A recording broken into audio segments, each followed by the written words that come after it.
How did you feel about when you found out that Alan Hughes was going to be over the Tupac documentary after the police report and the incident that happened between Tupac and himself? The Hughes Brothers, you know what I mean? As you mentioned, they just did the Tupac documentary. I think what happened happened. I knew it was going to happen that way. Most people in the music industry, unfortunately, or entertainment business, they're not genuine people. They're all about money. You know what I mean? So here's two people that unfortunately Pac didn't get along with them. They didn't like Pac. They wasn't business partners. But somehow they convinced Tupac mother to allow them to do the film, the documentary. They get all of this money.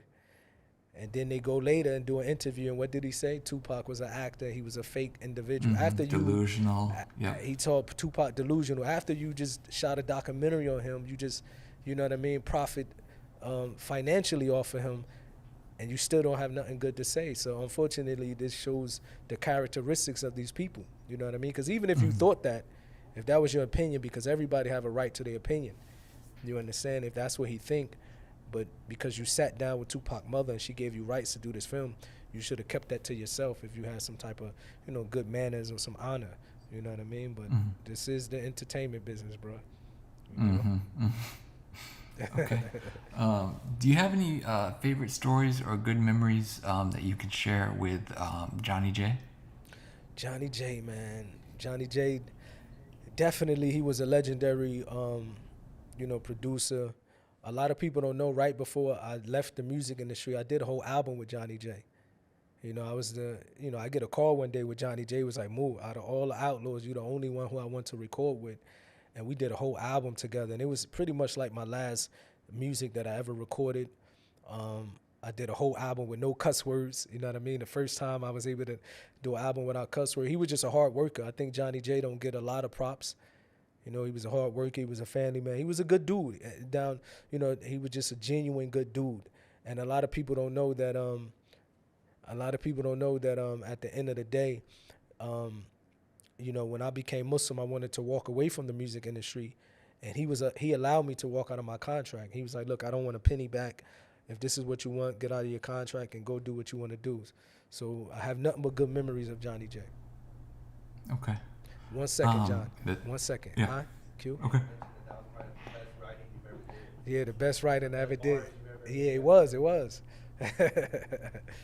Q just said that he wanted to remind the people it was the best that I ever did. The best. Oddly enough, it's out now. I think his wife put it out.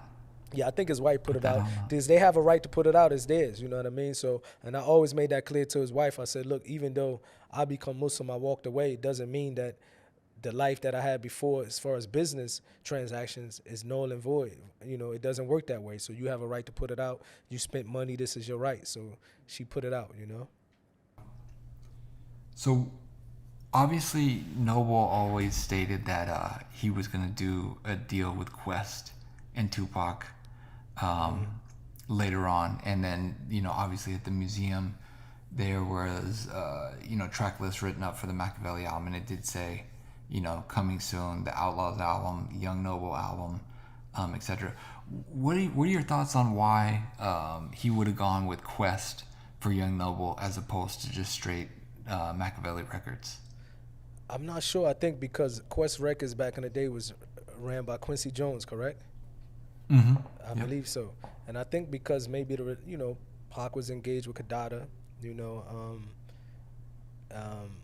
maybe just out of he just probably wanted to spread some love, help, because Pac was that type of person. He always he's helpful. So maybe I don't think Quest Records was really doing big things back in the day. Maybe I'm wrong, but I think he felt like the talent of Young Noble would fit more into Quest. Noble has always been like very lyrical, lyricist and stuff like that. So I think Pop probably just look at it from, he would be good over on that side. They might have had some artists already with similar like rap style as Young Noble, but I definitely remember he was going to do a Young Noble solo album. Okay. And then later on, Noble became part of the Outlawz. A lot of people don't know he wasn't original, and then later he just fitted in so natural that Pop made him one of the Outlawz. Okay, and that's what I wanted to get into. Like, when, as far as the timetable goes, when did he come around? Was it after All Eyes on Me? Because I don't think he was on that album. He definitely came. It was definitely after All Eyes on Me. See, Okay. Young Noble is from Gaddafi and Fatal Hood. They from Montclair. You know, they from a neighborhood in Montclair. Young Noble moved to California. Even though he was born in Cali, moved to Jersey, then he went back to California. You know what I mean? And what happened is when Fatal came back to Cali with us, him and Noble and Gaddafi, he just used to come around the crib.